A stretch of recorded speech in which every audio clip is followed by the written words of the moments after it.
fielding questions for the last several days on this latest attack coming out of Washington, D.C., that is meant to undermine the very premise of the Second Amendment. Aaron, what is going on with S.3589? Yeah, it's getting a lot of attention right now on social media, which is a good thing. Some call it the militia bill. Some call it the FU bill. There's lots of different ways to describe this. But in a nutshell, this bill would end any training with AR-15s or similar firearms in groups of 3 or more. And they literally are making it a crime, a felony crime, for you to take 3 of your friends out to the range and go and practice with an AR-15 or similar firearm. And you might say that's impossible. I don't possibly believe that. Well, guys, we have the screenshots here in this video. We're going to show it to you right now. We're going to begin here on the first page. Again, this is S.3589. I believe, Alex, it has no co-sponsors yet. It's a brand new threat. Brand new bill. Yeah, brand new bill in D.C. It's just beginning to pick up steam right now. And what's amazing right off the bat is the title right here, Preventing Private Paramilitary Activity in 2024. So this is what all tyrants have done throughout history, right? They see anybody who disagrees with them politically, who happens to have a firearm, to be a threat that needs to be extinguished. And so now the label is you're engaged in paramilitary activity if you're shooting an AR-15 or similar firearm with 3 or more of your friends. So right off the bat, just realize that we're in a different era now. You know, we're in a different era where our federal government looks at gun owners as active threats that need to be dealt with. It's not just like, well, you shouldn't have this, you shouldn't have that. They've dispensed with all the small ball stuff, and their goal here is to absolutely disarm every single one of us. In the meantime, they're very content to say you simply cannot train with your firearm. This is the heart and soul of the bill right here on page 2. Again, this is S.3589. I have the key sections in red. It makes it a crime to, as you can see right there, to drill or engage in techniques capable of causing bodily injury or death. I don't know about you, Alex. You shoot a lot. You shoot a lot of ARs. Uh-huh.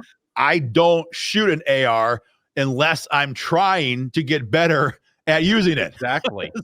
The whole idea that somehow using your AR to get better at defending yourself, well, that's the whole freaking point. And so they make that literally the crime. If you're training with your firearm, drilling, you're a criminal. Section 5 down below, any training to engage in activity described above. So again, any efforts to publicly, that says patrol, drill, or engage in techniques capable of causing bodily injury or death. Again, that's what firearms are for. It's to stop criminals. It's to stop tyrants. They're not squirt guns. Exactly. And so this bill makes you a criminal for using this firearm in a practice situation. Let's keep on going here. You're also a criminal if you travel across, as you can see towards the bottom, if you travel across state lines or national border to receive training. This is particularly insulting as Americans because, unfortunately, 12 states have now passed an assault weapons ban. Heavy sarcasm intended. So if you're a gun owner in New York State, it's very common to go to Pennsylvania to get training. If you're a gun owner in Illinois, you come across the river into Missouri. If you're in D.C., God help you, you come down to North Carolina. You can't even Virginia is almost off the map these days. It's very common for gun owners to go across state lines to get training. Alex, in fact, wouldn't you make the case that it's the definition of us trying to be responsible to receive advanced training, which a lot of times means going out of state lines? Exactly. And we got to go back to that point, guys. Don't miss this, okay? That they are trying in every way they can to ban AR-15s. $1,000 tax on AR-15s if your state won't ban it. They're universal background checks, everything they can to take away the guns. And God help you, if you find a way to continue to have a gun in a whatever loophole they have left, now they want to come after us for the training even out of the states that have made it a criminal activity to own those very guns. So yes, I travel across state lines all the time to take training courses with other instructors to get better at it. And so please understand, this The mentality switch in DC is just completely ramped up to the highest level. And this is an attack like you couldn't have imagined 15 years ago. Exactly. And again, it's baffling that they're literally punishing people who want to be more safe with their firearm. That's the whole point here. It's absolutely absurd. Last screenshot here. I'm sorry. The bottom of this one talks about using any firearm that has crossed state lines. That's pretty much almost all firearms. And finally, any firearm that uses large capacity ammunition feeding devices. So basically all your ARs, all similar firearms, all guns that use more than 10 rounds of ammunition.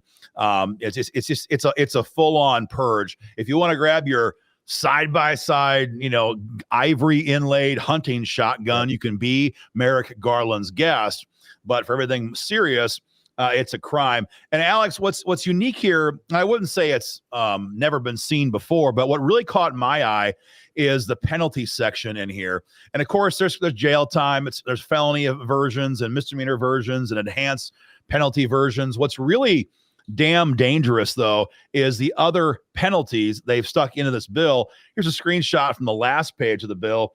You can see right here, the Attorney General, it's Merrick Garland, can bring civil action for preventative relief.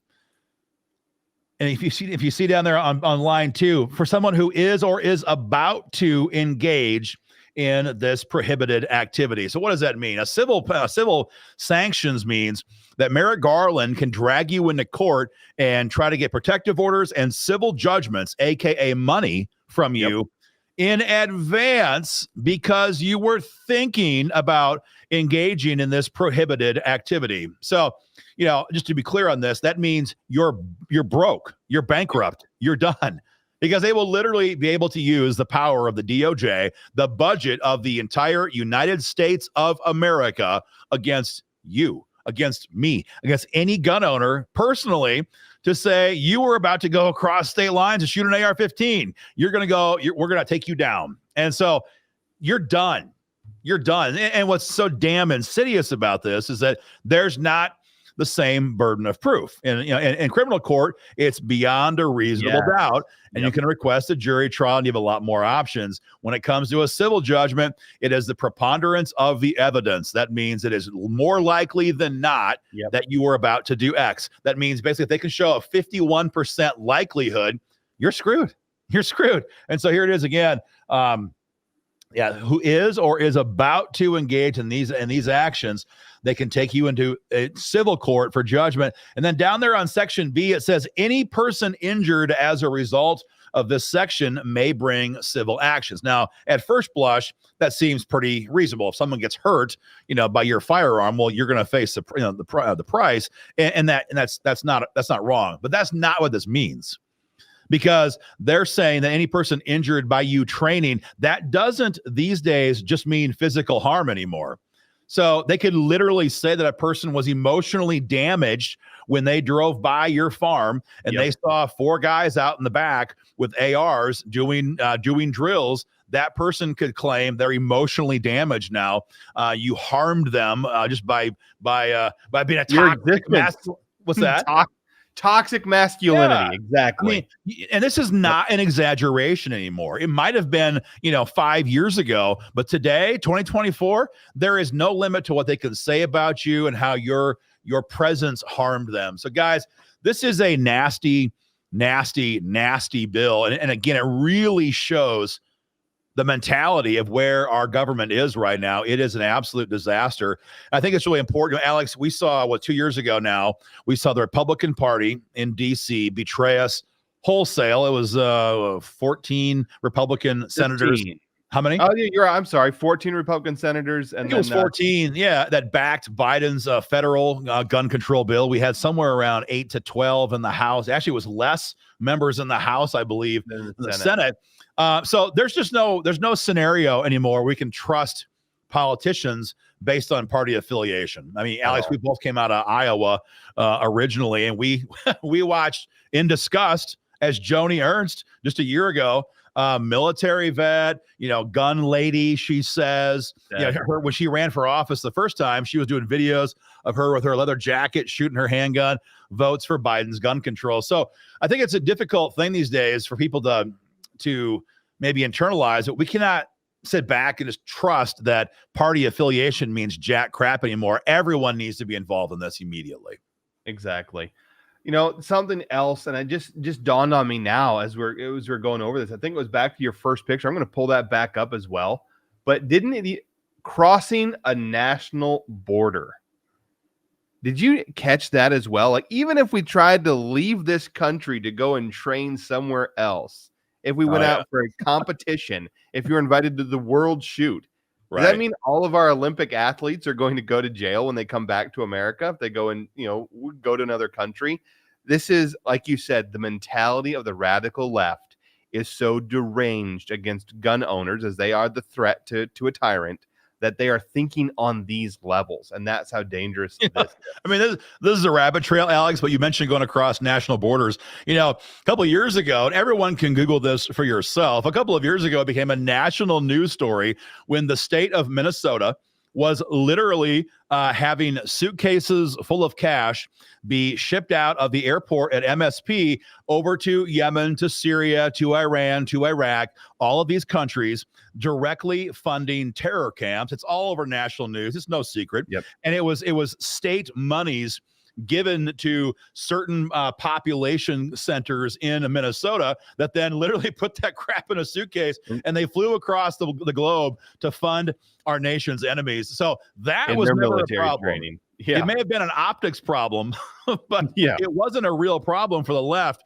But boy, if you drive across the river from Illinois into Missouri, or if you come down from New York into Pennsylvania, or from California over into Nevada, by God, you need to be put away for a lifetime or civilly fined. Yeah, civilly fined into oblivion. Guys, we couldn't help but laugh about this.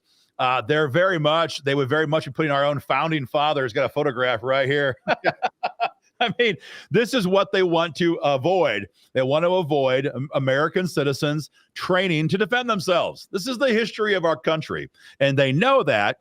And as all good tyrants, they're desperate now to get out ahead of this, to make it a crime for us to own guns, or in this case, to even train with the guns we've got. It makes me laugh, Alex, and think about, not laugh, it makes me disgusted. And I think about that line on the movie Braveheart, and William Wallace's friend says, they won't let us train with swords, so we train with rocks. Well, guys, we should not let that happen here in this country. And the good news is that we've already got 25 to 30 million of these AR-15s in circulation. The genie is long out of the bottle. I think every day that goes by, another gobs more are sold into the American population. That's a great thing. Keep it up. Buy more of these. Train with them. And again, though, in the meantime, take political action as well.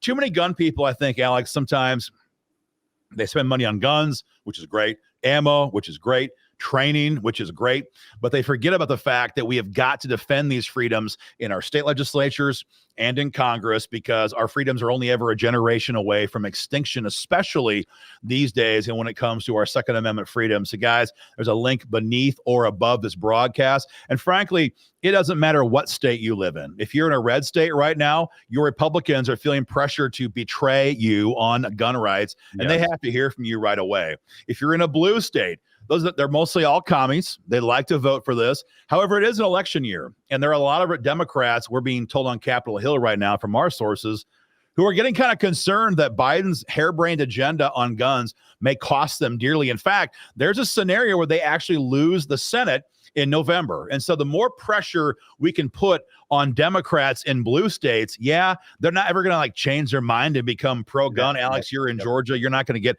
Raphael Warnock or John Ashoff to, and that was an intentional slip of the tongue. You're not going to get them to vote pro-gun, but we don't have to get them to vote pro-gun. Our goal here is to remind them this may cost them their majority. And if we do that, guys, we win. So hit the link, take action. Again, it doesn't matter what state you're watching this in, and then share our broadcast, guys, on social media. People have got to know what's going on right now in Washington, D.C. That's why we produce these videos. Help us get the word out, guys. If you can donate. Either way, Get involved in this fight, share our content, and we'll keep you guys informed. Stay free.